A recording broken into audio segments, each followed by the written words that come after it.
As we walked across campus away from my youngest son's dorm room, my wife, Amanda, tried to hold back tears. We had just moved in and Amanda was sniffling, as was our neighbor Katie, whose boy shared the room with our son. "I can't believe our boys are grown up already," our neighbor Katie sighed, taking a napkin from her purse.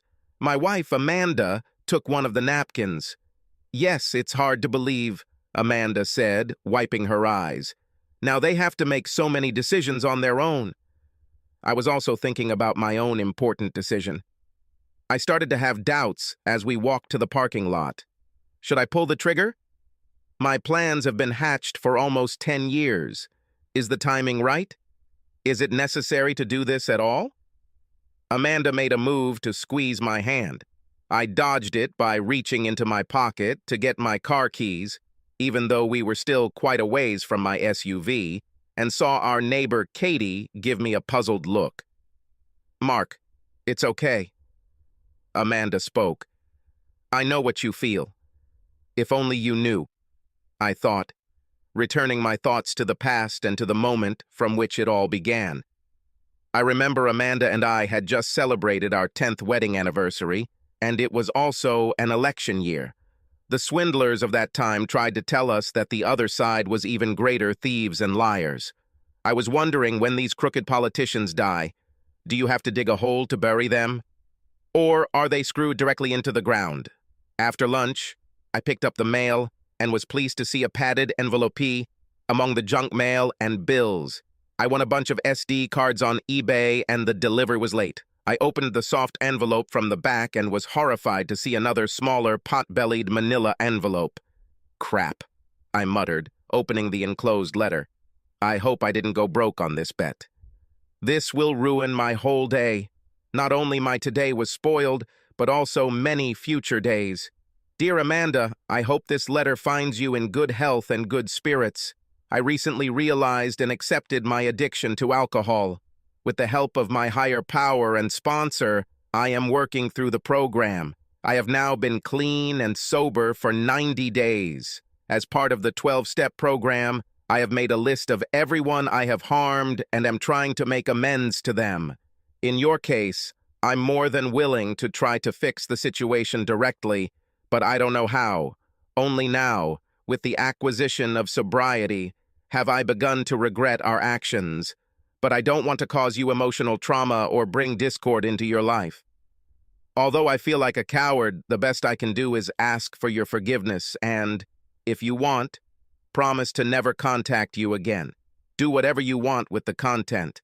I don't have the courage to destroy it, but at the same time, I feel like I don't have the will to resist the temptation to keep them that comes with memories. Always with warm wishes, Josh. What the hell? I said out loud, unwrapping the torn paperback envelope to look at the front. Now I saw that it was addressed to my wife, Amanda. Josh regrets their actions? What actions? The only Josh I knew was a neighbor who had moved away a long time ago. Josh was one of those losers who lived in his parents' basement. Drunk most of the time, he claimed to be in the photography business. Josh was 10 years older than Amanda and me. We called him Slinky, good for nothing, but making him smile when he fell down the stairs. I remembered something about how, after his parents died, Josh was forced to leave the house, unable to pay property taxes or something like that.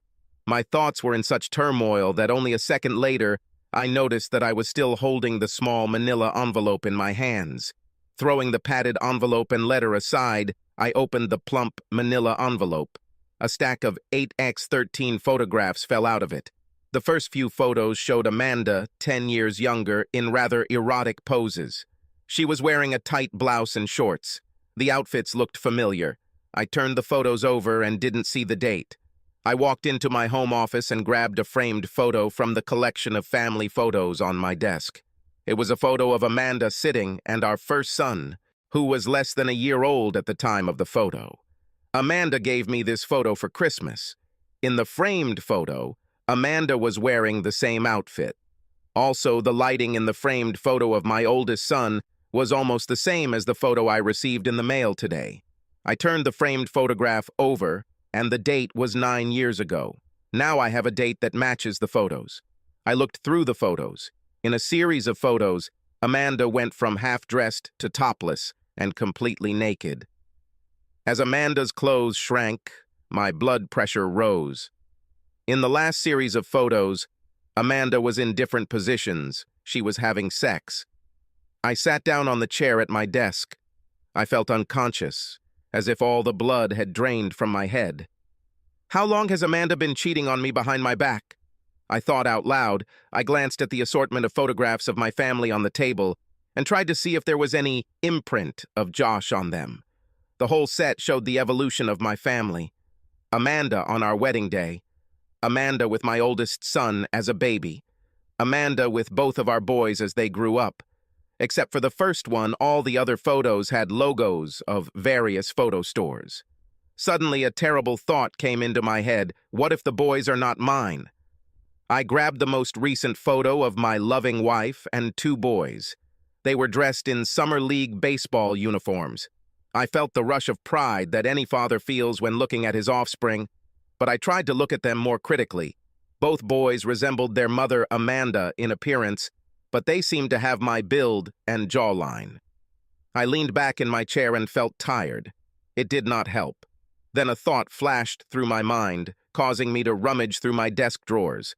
I pulled out a copy of the medical form my sons filled out to play baseball this season. In my day, paperwork was mostly about who to contact in case of an accident. The form was now almost 6 pages long, covering food allergies, insurance companies, waivers, medications, and consent. Even the treaty ending World War II fit on one sheet of paper. Somehow, I had a hard time believing that my child's baseball league was more important than ending World War II. It took some time, but I found the data on the voluminous form I was looking for, the blood types filled out by our doctor. Reaching into my wallet, I pulled out my Red Cross blood donor card. The card read, Group O. Amanda had the same blood type. We always joked that we were comfortable donating blood for each other. My eldest son's questionnaire indicated that he also had Group O, and I felt a huge sense of relief. I carefully looked through the younger boy's profile to find information about his blood type. It was written in bold black letters, blood type, a positive. Without being a doctor, even a first-year high school biology student knows that 2 people with blood type O cannot produce offspring with blood type A. I thought my world couldn't collapse twice in 1 hour, but it did. I stared at the printed letters, A is positive, for almost a full minute, willing the letters to change. But they didn't change. Wild thoughts rushed through my head. I will kill Amanda. No, I'll leave Amanda. No, I'll kill you first, and then I'll leave you. No, I'll just take the boys and leave Amanda. The boys were 9 and 11 years old. I was sure that if they were asked for a divorce, they would choose dear old dad, or not. Or will they have a choice? These mental exercises lasted about an hour and simply exhausted me. I didn't find any solutions, just more and more questions. It got to the point where I was so tired that it took a huge effort for me to walk up the stairs and fall into bed. The next morning, I sat at the kitchen table and watched my wife's back as she did something in the sink. Last night, when she and the boys returned from the cinema, I asked to leave dinner. After a restless night's sleep, I felt a strange calm, almost numbness. Everything in the house was the same. Amanda had not changed during the night, but it was as if someone showed me all the tricks of the illusionists. I was no longer in awe and questioned her every move and motive. Amanda, do you remember Josh? I asked. I couldn't see Amanda's face, but I swear her body tensed for a moment before answering. Josh? Our old neighbor Josh? Wow, I haven't heard that name in about a dozen years, Amanda said. I was just thinking about Josh and his photography stuff. He was always running around taking pictures of the neighbor's children. Don't you think he was a pedophile or something? Amanda sounded relieved as she replied with a grin. Believe me, Mark, Josh was not into little kids. And how do you know this, Amanda? I hesitated. Amanda wiped her hands on a dish rag before calling the boys over for breakfast. Quite often in the morning, I would see a hungover Josh trying to get some bimbos out of their basement without their parents finding them. You seem to know Josh well, Amanda? I asked. Do you miss him? Well, no, not really, Amanda began. We got much better conditions when Katie moved in with us. You know, our children are almost inseparable. Kat, our good neighbor, bought out the mortgage on the house after Josh's bank foreclosed on the apartment. Katie is a single mother. To buy Josh's house, she used life insurance money from the death of her police officer husband. Our children were the same age, and soon became friends, and were always together. As a single mother, Katie worked long hours, and we essentially adopted her children. It was just as easy to load 2 kids into the car for a baseball game or to the beach as it was to load 4. They kept each other busy. Amanda often joked with Katie that we would claim her children as dependents on our tax returns. As a single mother, Katie couldn't drive a nail into a snowdrift, so Amanda sent me to her as her husband for an hour. I wasn't ready to be on the TV show This Old House, but I could do most basic home renovations. My father was a true master in his field, but more often than not, his mantra was, if something can't be fixed with a hammer, you have an electrical problem. I didn't mind spending time doing some chores around Katie's house. She was easygoing, but Katie never gave me any hints about it, and I didn't show any interest in her. My father taught us to be people of our word, and I kept my oath. Amanda walked over and playfully tapped me on the shoulder. Mark, don't tell me that after all these years you're jealous of me for Josh. The thief's hat is on fire, Amanda. Do I have a reason to be jealous? Amanda sat down at the table but didn't meet my gaze, instead just stirring her coffee. Of course not, she said. Josh was just a harmless drunk. He always took pictures of everything. He probably could have become a good photographer if he hadn't been drinking all the time. I leaned back in my chair and said nothing. Amanda looked up from her coffee mug for a second before continuing. Come on, Mark. We were all just getting started. You worked 2 jobs and went to school, and I stayed at home all day with the child. After 10 hours of Barney and diapers, I was desperate for adult conversation. Everyone in the area was working. Josh was just there. I still didn't say anything. Now Amanda seemed upset. My God, Mark, what? You think I had sex with some middle-aged drunk in between baby naps? Calm down. I put down my coffee cup. Amanda, you are acting terribly alarming. The best defense is a good attack. Don't you want to say me something? Amanda just looked at me angrily and jumped up from the table. We were interrupted by the boys noisily intruding into the kitchen. I silently rose from the table. As I walked up the stairs, I mentally threw reconciliation out the window. I knew that the anger I felt towards Amanda would pass, but the trust would never return. Mark, are you sure you want to do this? My brother Eric asked the next day. We were in his office and he was looking through the photographs, letter, and other papers that I had brought him.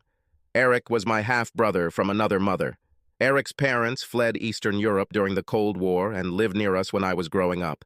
Eric's parents died in a tragic accident when we were both just 6 years old. The social worker asked my parents to watch Eric for a few days, while they tried to find other family members or foster parents.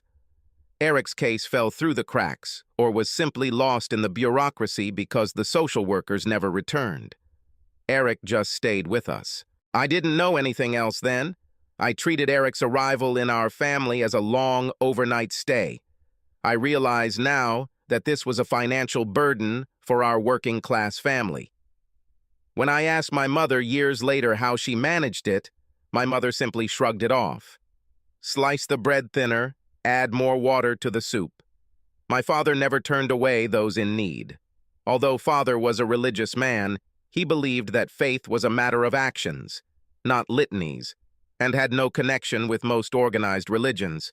He always ended all our prayers at dinner with the words, "Next time let there be more at the table, not less, and Lord, protect us from your followers." Dad never treated Eric any differently than he treated me and my brothers, which, given his temper, could be a good thing or a bad thing. Before he died, I asked my father why he accepted another mouth to feed him when he was already struggling. He just shrugged and said, "This is what a man does." Eric was so light-skinned that he seemed almost Snow White, reflecting his Eastern European heritage, but I was much darker-skinned, given my parents' Southern Italian heritage. So when we introduced ourselves as brothers, it was always a bit of a puzzle. One day, when my father was with Eric at a father-son event, someone commented that my mother must have a very fair complexion. My father replied, "Yes, it's actually translucent." Eric graduated from law school, finishing at the top of his class. Recruited to a well-known law firm, Eric climbed the corporate ladder and became a partner. Even though he worked more than 80 hours a week to achieve this, Eric had all the trappings of an up-and-coming lawyer: an expensive car, an apartment with a view of the city, a model-looking bride from a wealthy family. She was with him at all the big special events. That is, until Eric burst into the office of his mentor, one of the senior partners, to surprise him with the news that he had signed a contract with a major client. However, Eric received a surprise when he found his bride in the same office, not in the most respectable form. Eric stayed with the firm until the end of the year to receive his bonuses and benefits. Then, cashing out, he led the exodus of both top lawyers and major clients. His old firm never recovered, although it survived for several more years before going completely bankrupt. Eric now had a small legal practice dealing with contracts, wills, and other matters. He made the lion's share of his money as a hitman, serving as outside counsel in various major lawsuits. He's married now and has 2 children of his own, but we're still close. Eric looked through my documents in the folder. "Mark, I think you're still in shock. Take a little time to come to your senses." "That is, how did you do it?" I asked sarcastically. "You are my personal hero because of how you handled that event at your first law firm." "Not all of us can be heroes," Eric answered, trying to lighten the mood a little with humor. "Someone should sit on the side of the road and applaud when we pass by." Then he became serious. "Listen, Mark, your wife Amanda is a person, and most people have a hard time looking beyond themselves. We only see how we are treated and do not consider the consequences of our actions on others." "Are you fucking Yoda now, Eric?" I rolled my eyes. "I want to leave. My revenge will be that this cheating bitch won't get a penny and everyone will know what she did. I don't want Amanda to think she can cheat on me and cite hormonal amnesia as if I'm some damn fool." "Okay, Mark, but you know that revenge is a surefire way to let someone know that they got you. Knowing that someone can break you gives a person great power. Don't give that kind of power to anyone. It is better to ignore the emotional abuser. I know it doesn't bring instant gratification, but in the long run, it's the best thing to do. Take it from someone who has been there himself." Eric turned to tap on his computer keyboard. "I don't practice family law, but my buddy from the old firm is a real shark. This guy takes no prisoners. Are you sure you want to do this?" "Call him, Eric." A week later, we were in an upscale corner office downtown, Mr. Big Shot having just finished going through the stack of papers I had brought. Tax returns, payrolls, mortgage payments, paternity tests, wills, etc. The list of what he needed seemed endless. Mr. Big Shot took off his reading glasses before speaking. "Forget about it." I was shocked to hear these words from the mouth of an overweight lawyer who was supposed to be a kind of killer shark. "Mark, I know that you and Eric are somehow connected, so I'll tell you straight. Forget about it." It took me a moment to speak. "You mean I have to act like this never happened?" Smile, knowing that I was deceived. Mr. Big Shot leaned back in his chair. "Yes, unless you have video footage of your wife Amanda force-feeding your children Red Bull as babies and forcing them to fight each other for prize money." He pointed his finger at me. "Currently, you have a nice wife, a house, and 2 good children.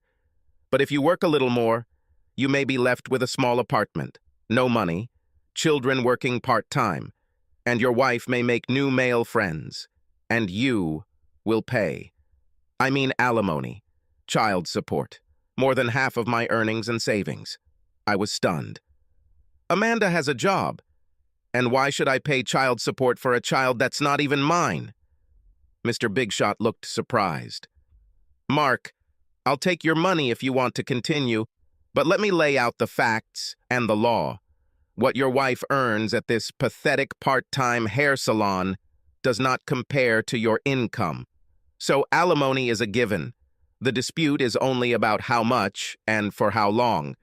When it comes to child support for a child who is not yours, only 6 states in America allow male parents to stop or not pay child support for a child who is not theirs and born while the couple was married. Unfortunately, we live in neither of these states. But what if I find out that Amanda knew all along that this was not my son? Is this a scam? Mr. Big Shot leaned forward, resting his forearms on the massive table. I'm going to tell you a dirty little secret. Let's say we can prove that your wife knew it was not your child. It would be fraudulent if she presented the child as yours. However, this type of fraud is the only one that does not entail any punishment and does not require compensation for damage. Heck, even if you were divorced and paying alimony for 17 years, your wife could announce to the world, full page in the New York Times, that you are not the father, and she knew it all along. And guess what? There is no law in all 50 states that requires her to pay you back or face any penalty. Mark, some poor bastard in Florida was paying alimony to a lady he wasn't even married to. This fool eventually took a DNA test that showed the child was not his, but the court ordered him to continue paying child support because it was, quote, in the best interest of the child. I think this case is now moving through the courts. The child will be 18 years old before this saga is over.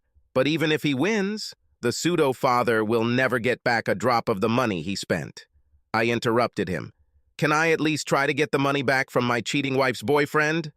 In most states, only the mother can seek compensation. Only 2 states allow you, as a man, to try to get your money back. But you must prove that both the boyfriend and the mother knew about the deception.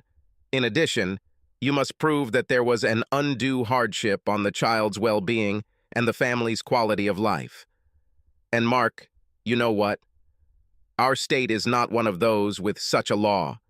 I sat back in my chair as he continued. Ask yourself if a man's pride is worth more than half his property, spousal support, and child support. Money will not restore his self-respect or restore his reputation. Wouldn't it be better to end everything and take a chance to find someone who would be truly appreciated rather than suffer through a sham marriage? Eric spoke here. Maybe a marriage counselor can help them overcome this. Mr. Big Shot just waved his hand. At best, consultation helps in less than 10% of cases. In my experience, this only encourages spouses and allows them to prepare an escape strategy. More than 2/3 of women who undergo counseling initiate divorce. More than 55% of women who cheat end up leaving their marriage. Custody split states have a little less, but we don't live in one of those states. In our process, it's winner take all. Here the advantage is in favor of the mother. How old are you? 35 years old? Yes, I muttered, trying to take all these blows.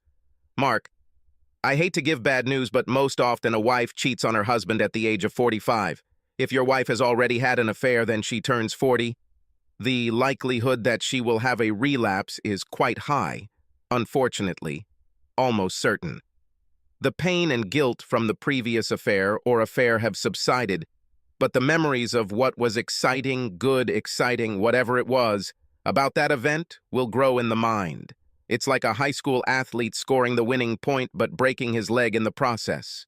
The mind downplays or forgets the pain, but at the same time inflates the important moment beyond recognition. The desire to relive this moment can turn into an obsession. But while a middle-aged athlete can, at best, relive those glory days only through their children's athletic competitions, spouses can and will seek a partner outside of marriage in an attempt to recapture what made them have an affair in the first place. Eric picked up what I was thinking. Once she cheats, she won't stop? Mr. Big Shot spread his arms out to the sides, palms up. Nothing is absolute, but infidelity comes in second place after the main reason for divorce: money. I swear this won't happen to me, I said through clenched teeth. Swear as much as you want, Mark, Mr. Big replied. Swearing is a compromise between flight and fight. Crap, I said under my breath.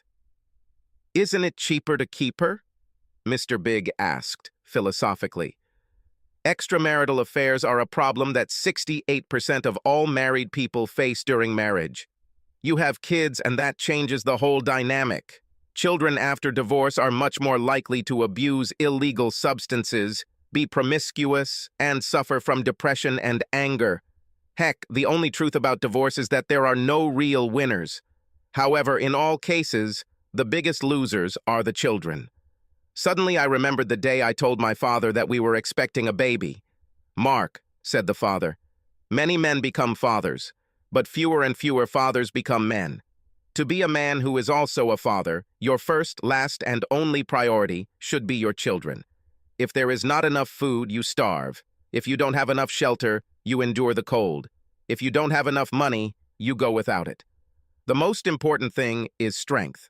You have to be strong at all times for the sake of your family, and I'm not talking about some inflatable show that deflates when the going gets tough.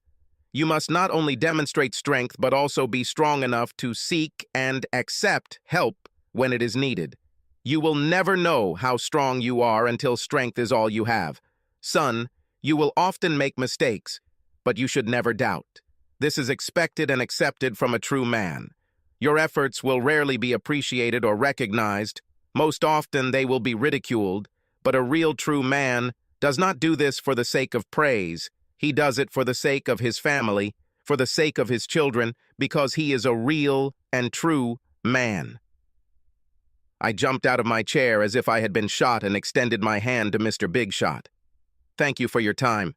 I certainly got a damn good legal education, but I don't think I'll use your services right now. What do I owe you for my efforts? Mr. Big grinned, leaning forward to shake my hand. No fee, Mark. It was just a conversation between a couple of old lawyer friends. He turned to my brother Eric.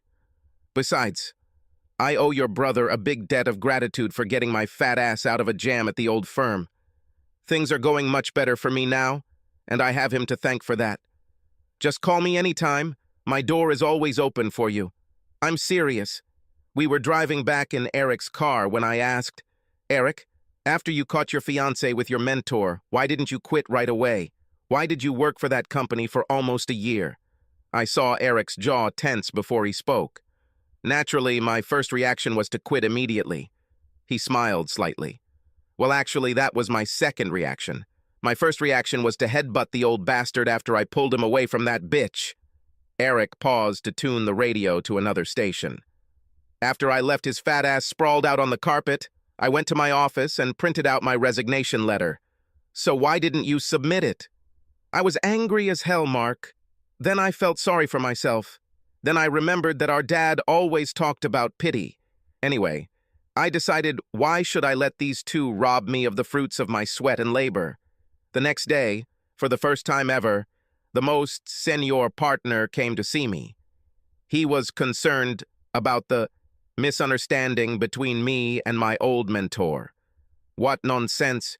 It's just that I had great connections in high places, and this idiot was just worried about me leaving and taking all these clients and all the billable hours with me. He promised me all sorts of magic beans, and I made him put it all in writing.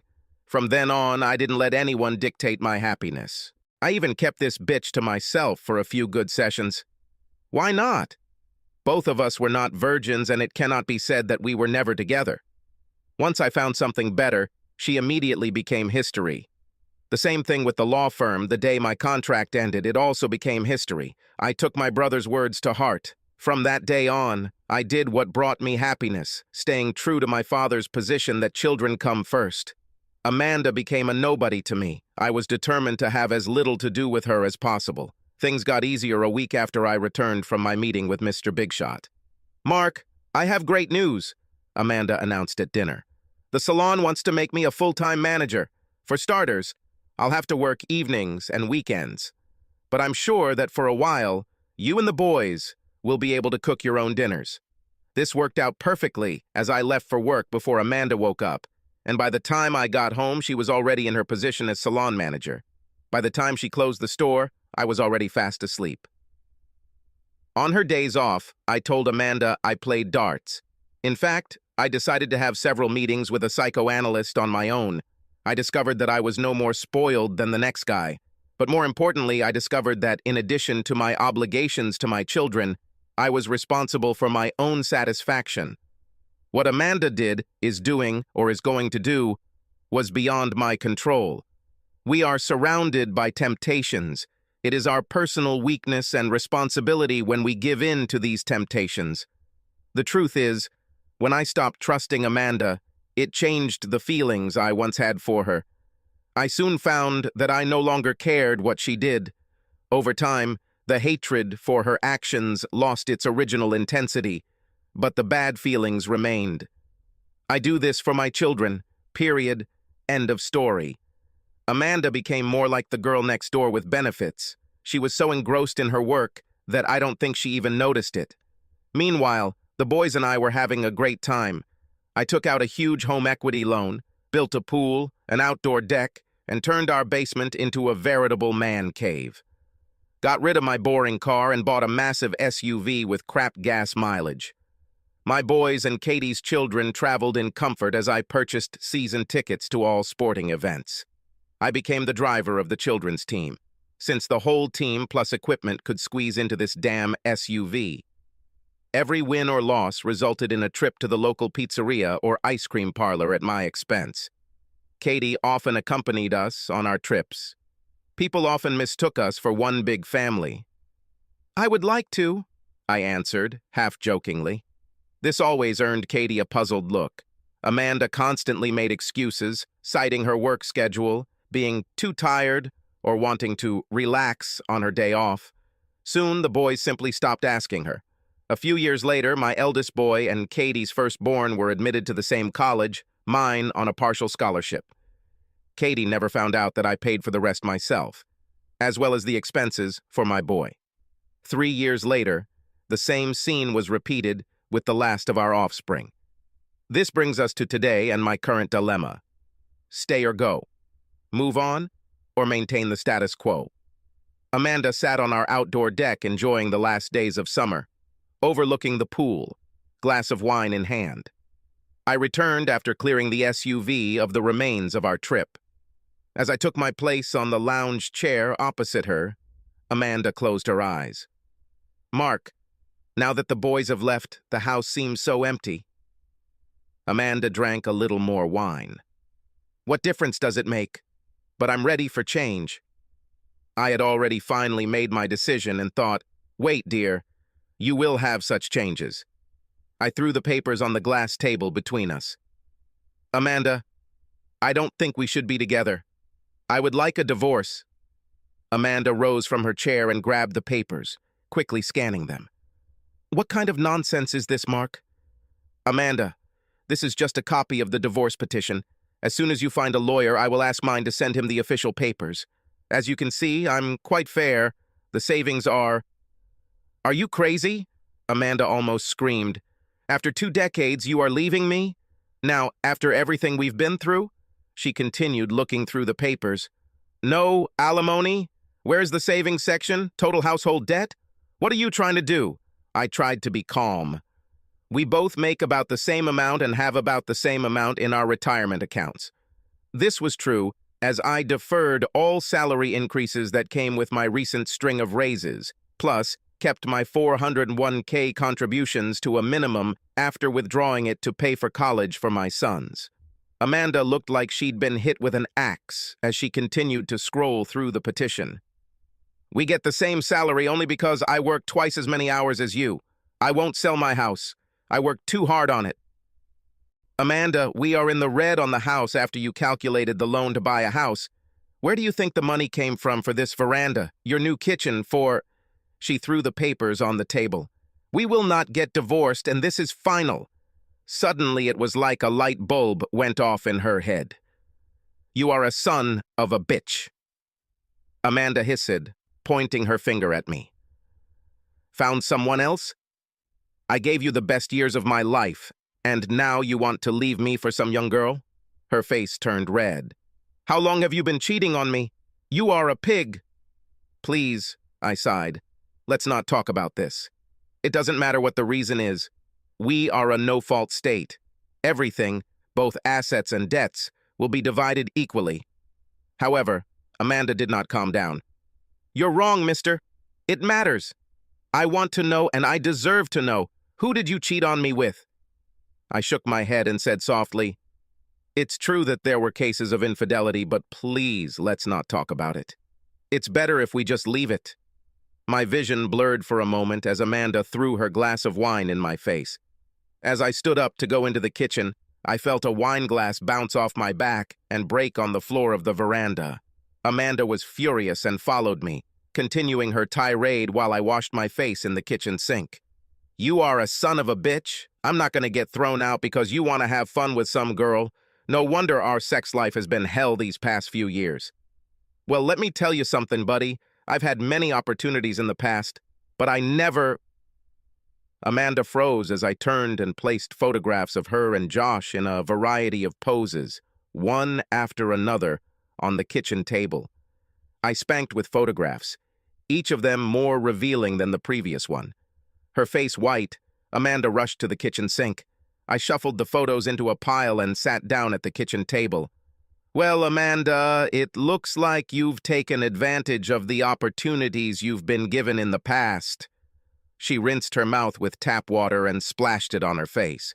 Finally, she wiped her face dry with a towel and sat down on the chair opposite me. Please, Mark, take it away. Amanda pushed the stack of photographs towards me with one finger, as if it were a live, poisonous snake.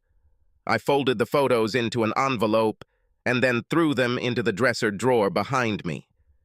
Amanda buried her head in her hands. Oh my God, I don't know what to say. I was tired. It doesn't matter, Amanda. I don't care. Amanda grabbed my hand. Mark, please listen. It was only one time. You have to believe me. No, Amanda, I shouldn't believe you, and I don't believe it. I leaned back in my chair. Yes, and in what way? That you would never lie about cheating? Amanda clutched my hand tighter. It was so long ago. I didn't know being a mother was so hard. I didn't get enough sleep, fussing with the child, and you were always tired after work. I felt like I was losing my identity, like I was just another mom or your wife. I pulled my hand back. I worked 2 jobs and went to college, all for us, our family, so I really don't want to hear about being tired. Mark, I know, Amanda begged. I would like to return everything back. Josh was just a fun drunk. Sometimes Josh's mom would come over for a few minutes to watch the baby. Give me a chance to be with the grown-up for a little while to keep my sanity. I tried to get up. Amanda, I really don't care. She ignored me and continued. Josh always had a drink of alcohol in his hand. After a while, I would take a sip or two. He always took pictures of me with a camera with a high shutter speed. I started fooling around, pretending it was some kind of big modeling shoot. Josh constantly encouraged me, saying how great I looked, how natural I looked, how much the camera loved me. Amanda bit her lip as she looked at me. It was just fun that got out of control. I would pull my blouse down to expose my shoulder, or lift it up a little to show my belly button. Pretty soon I felt so comfortable that I went all the way down to my bra. There was nothing special about it. People see more on the beach. I saw that Amanda had tears in her eyes. One day, when I started talking about taking a photo of you for Christmas, Josh offered to do it for free. Everything went very well. The photo turned out great. Immediately after, our son fell asleep on the couch in Josh's studio. You mean his parents' basement, Amanda? She wiped a tear from her eye. I thought he'd be sleeping for a while and didn't want to wake him up, so Josh and I had a drink. Well, one drink led to a bottle and, well, with your crazy schedule, you and I haven't had sex in a long time. I was feeling very excited when Josh started taking pictures of me, and this time my bad girl came out. He made me feel so sexy. I felt so naughty winking at Josh, and he kept encouraging it as if we were doing a real photo shoot. I thought I couldn't be more shocked after seeing the photos, but I was. Are you saying that you had sex with that damn drunk while my son was sleeping a few meters away from you? I started to stutter. Oh God, Mark, I'm so ashamed. I don't know what came over me. I was so... Amanda paused. She dropped her head on the table and began to sob. Amanda, we cannot change the past. We just have to admit our actions. Please sign the papers. We will tell people that we have moved away from each other. No one outside our little family will know anything. Amanda lifted her tear-streaked face from the table. It doesn't have to be this way, Mark. Please, it was so long ago. It was such a minor event, a simple blip, a stupid mistake with no consequences. I pulled out another set of documents from the folder, placed them in front of Amanda, and spoke while she looked through the documents. Amanda, all actions have consequences, some more than others. Mark, what is this? Amanda asked, looking from page to page at the graphs and charts. Amanda, these are the results of our family's DNA test, as well as our blood type. You see, that one is not suitable for us. Amanda clutched her chest and began to choke. I stood up and took a paper bag out of the kitchen cabinet. Amanda, breathe into this paper bag, I ordered, placing the bag in her hands. You're hyperventilating. Now slow down. Take natural breaths. Breathe through your nose. Easier. Easier. After a minute, Amanda's breathing returned to normal. I stepped back to sit on my side of the kitchen table. She put down the paper bag as the color returned to her face. Amanda, you knew all along. It was a statement, not a question. Amanda began shaking her head while twirling the paper bag in her hands. I suspected, but I just hoped that, well, I prayed, but I was never sure. She stopped mid-sentence. Amanda, come on, I persuaded. You graduated from college with honors in biology, if I remember. You must have thought me a fool when I swallowed all this nonsense about preterm birth, when a baby was born prematurely. I shook my head. Now you understand why it's hard for me to believe your words when you not only cheated, but also forced me to raise someone else's child. It wasn't like that, Mark. After Josh and I was so ashamed. I didn't want anyone to touch me, not even you. I vowed that I would become the best mother and wife in the world. And when I found out that I was pregnant, I just panicked. I had nightmares that you would kick me out, take our son, force me to have an abortion. Amanda, when we were together, did I ever threaten you? Forced you to do things you didn't want to? You know how family-oriented I am, how I was raised. I stopped to rub my temples. If you came to me, we could work things out. However, you chose to lie. It was just one lie, Mark. No, Amanda, there was more than one lie. It was a lie every day until today. Every day you chose to live by telling lies. I had no choice, Amanda pleaded. You always had a choice, Amanda. You could come to me at any time. You chose to continue this lie, and I don't know how many others. Now it's my choice. Please, Mark, Amanda begged. Don't tell the boys. Amanda, the time for lying is over. Children who experience secrecy and lies cannot trust what they are told and become insecure and dependent. When the family structure finally collapses, there may be no honest relationships left to fall back on. The kids feel stranded, so either you tell them or I will. My God, said Amanda. What will I tell them? Boys, your mother's a cheap, lying, ungrateful slut who cheated on your father. Now I had to smile.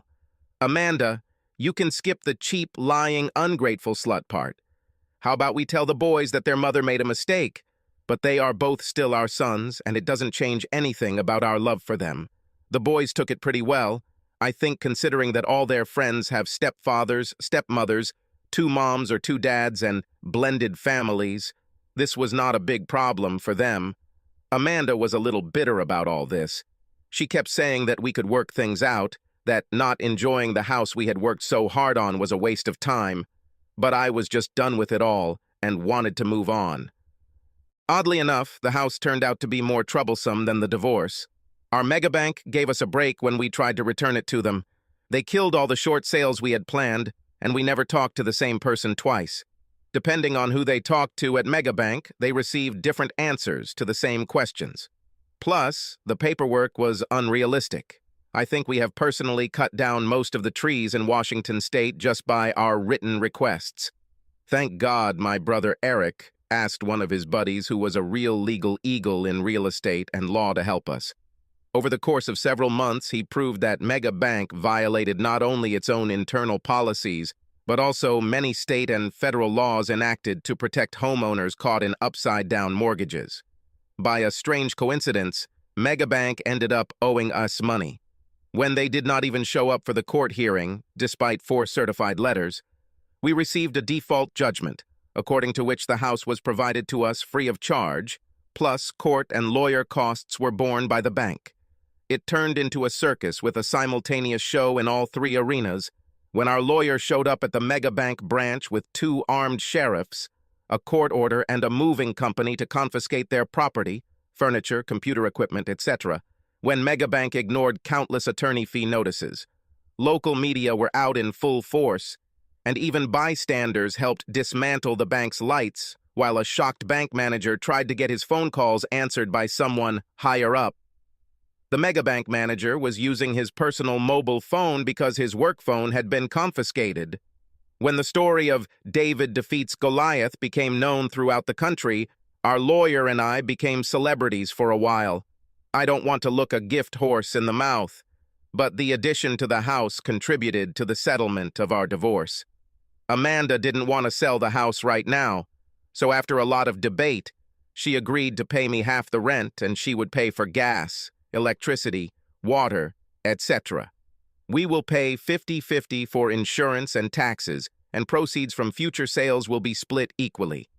I did what every recently divorced middle-aged man does, and rented a terrible apartment for a short period of time while I decided what to do with my life. Naturally, I joined the gym to try to get back in shape. I hate going to the gym. And now I was standing at the reception, looking forward to a free lesson with a personal trainer when I heard, "Mark! Oh God, how glad I am to see you." I turned around and saw my old neighbor, Katie. She looked great. Katie wore a tight leotard with the gym's name on the front and back. She hugged me. Damn, she was tight everywhere. "Katie, you look great," I said, as she released me from the hug. "What are you doing here?" "I work here, Mark. Well, at least part of the time."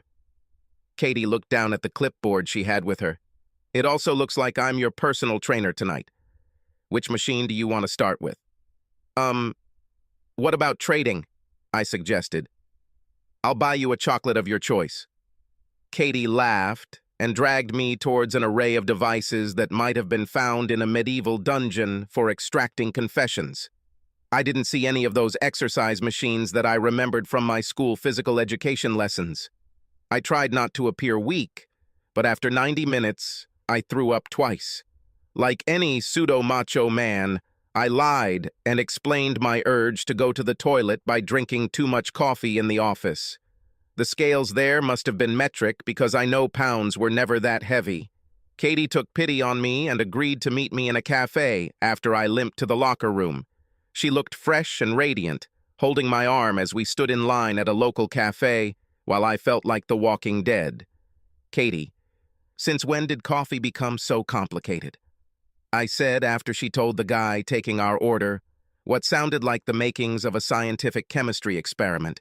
If I remember, there are only 3 types of coffee: small, medium, and large. Katie laughed. She had a high, musical voice that I remembered well. "Mark, just tell the barista what you like and he can make you something."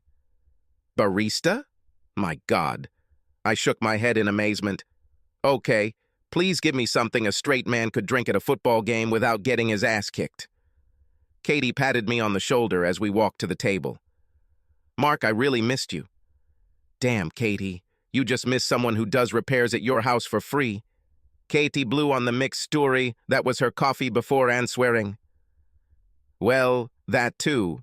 I feel sorry for you and Amanda." She sipped her drink. "It's hard to believe that woman cheated on you. I had to close my mouth to keep from choking on my coffee." "What? Who? How? How do you know?" Katie looked at me for a second before lowering her cup and speaking. "Nobody told me. I've known you and Amanda for a long time." She shrugged.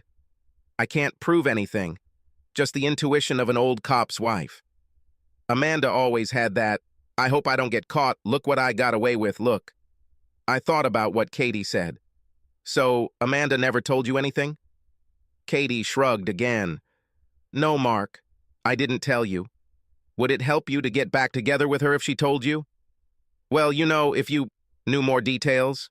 I shook my head. No. It's not about treason. Well, that is, yes, it's about treason. But more because of lies and mistrust. I can't get over this. I have as much chance of gaining trust in Amanda as a blind man with a microscope. And without trust, I moved my fingers. Why bother? The marriage is over. I tried to lighten the mood and made Katie laugh by talking about our confrontation, as well as the unusual division of the house between me and Amanda. I was actually enjoying myself, and time seemed to fly by while we were both having fun. Suddenly, Katie looked at her watch. Sorry, Mark, but I have to go. The last bus leaves in a few minutes. Don't worry, Katie. I'll give you a ride home.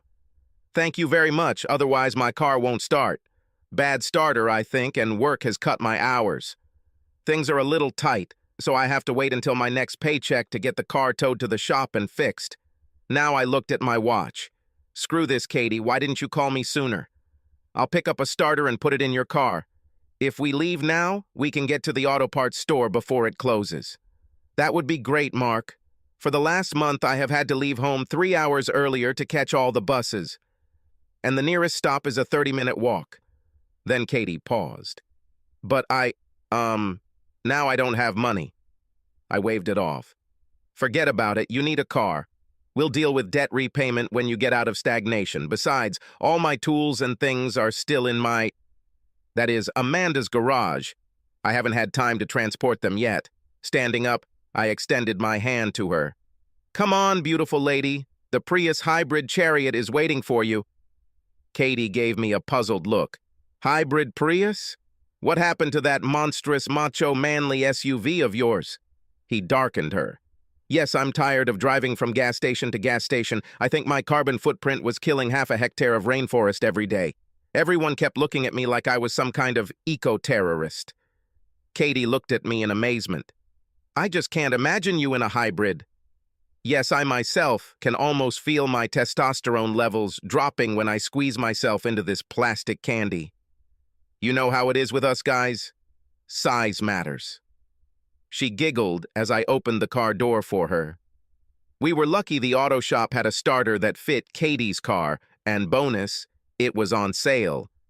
Amanda wasn't home, but I still had the code to the garage door, so with the right tools, an hour and a half later, I started Katie's car.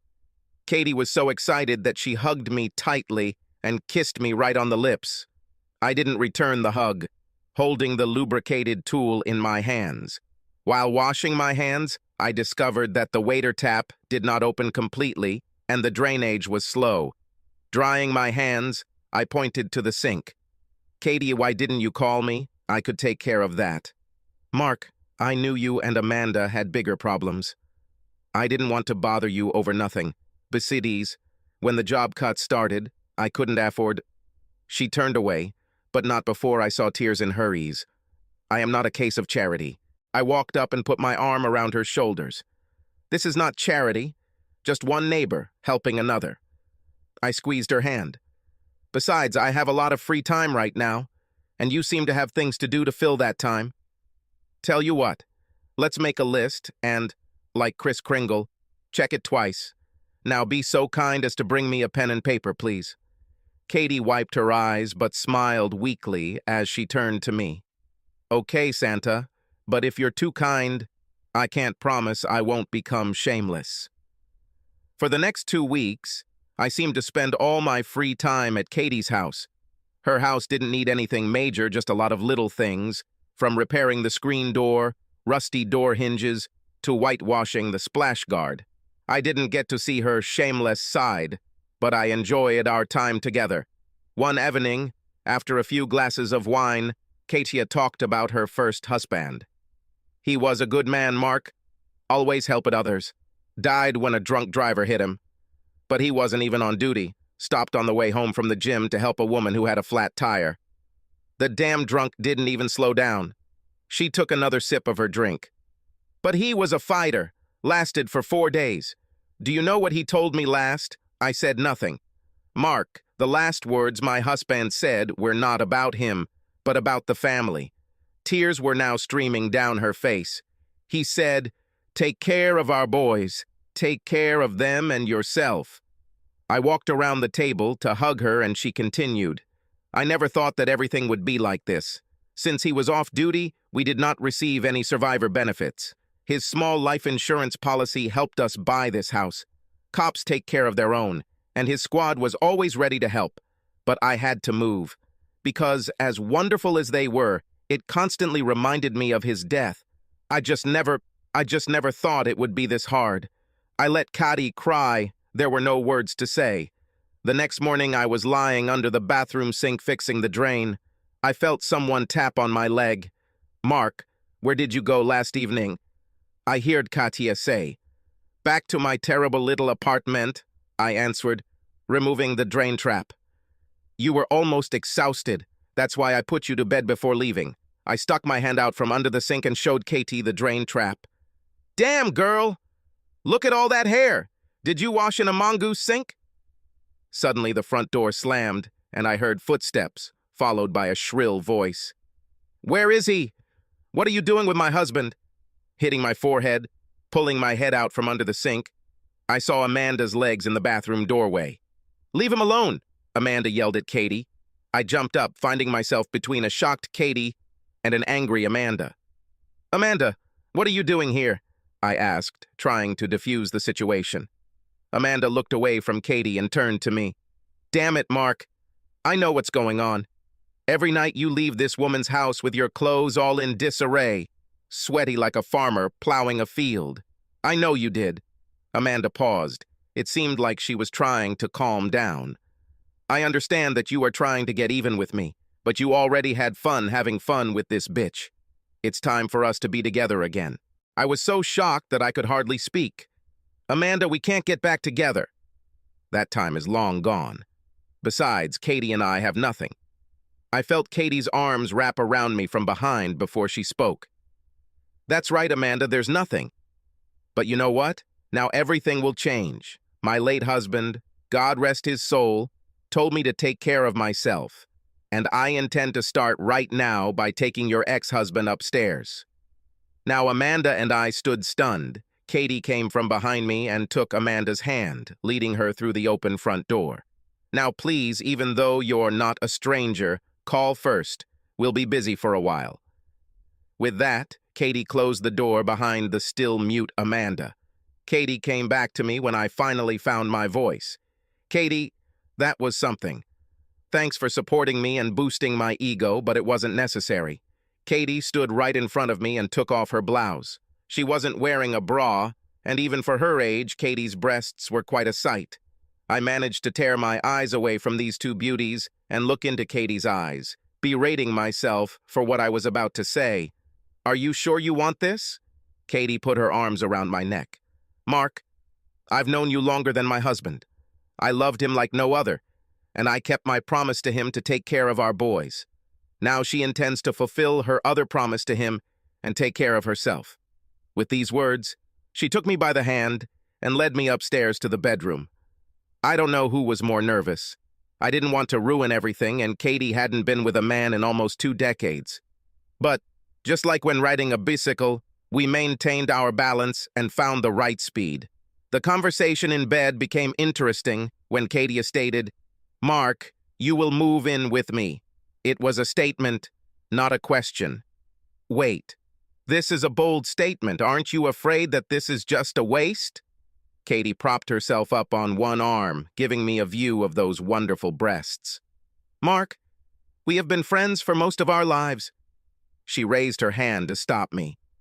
"We are too old to play games. It's a win-win. You need somewhere to live, but I have free space. I care about you, you care about me. I have needs, and so do you. Why should you pay rent to some faceless landlord?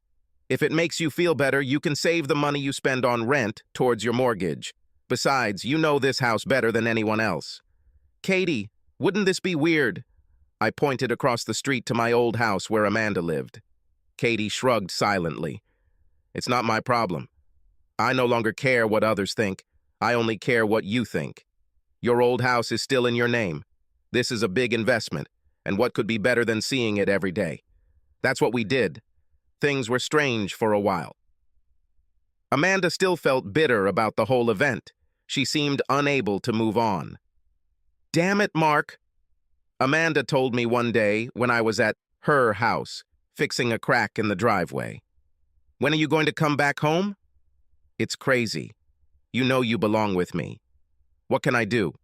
You know that I regret everything. Just tell me what needs to be done to make it go away. I peeled the sealant cover off before speaking. Amanda, I know you're sorry, and so am I.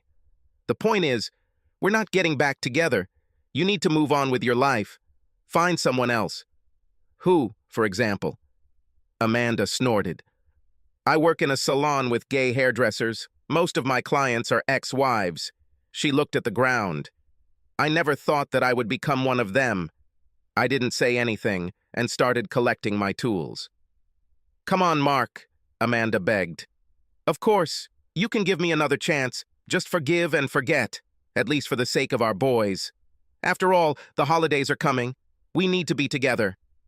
Amanda, you are forgiven, and for over a decade, you had a chance every day that you chose not to take. As for forgetting, I shook my head. It's true, the holidays are coming. The boys will be back from school, and we can have alternating dinners at yours and Katie's with all the kids, like in the past. Amanda crossed her arms defiantly. I will not tolerate this in my house. Bitches! And I will never cross the threshold of her house. I just shrugged. I think we'll miss you. I thought the holidays would be awkward for the kids, what with their parents' new living arrangements and all. But the fears turned out to be unfounded, since both pairs of children took everything calmly. I guess that's good, but damn, doesn't their generation care? The boys attended 2 dinners each, so as not to upset either mother. But by Christmas, the children had pressured Amanda enough to come over to Katie's house for a short visit. Katie begged her to stay, but to no avail. Katie tells me she has nothing against Amanda and doesn't mind me spending time there doing house renovations or activities with my boys and Amanda. I don't think they'll ever be friends like they used to be, but Amanda seems to have warmed up and has at least become politer to Katie over time. After a year of marriage, I couldn't be happier. This is not the delirium tremens of love of our youth, but a much deeper, mature love, full of affection and respect. However, I felt obligated and asked Katie about making it legal. Mark, Katie said, holding my head with both hands, you're a great guy, and I want to spend the rest of our lives together. But I promised myself that I would only get married once in my life. I hope you understand. Truth be told, I never could. But I remembered one more thing that my father drilled into me. If it ain't broke, don't fix it. 4-5. Subscribe to our channel so that your second chaff doesn't cheat on you, and go ahead and listen to the next story, because this story is nothing compared to the next one. If you're under 18, don't even think about listening to the next one.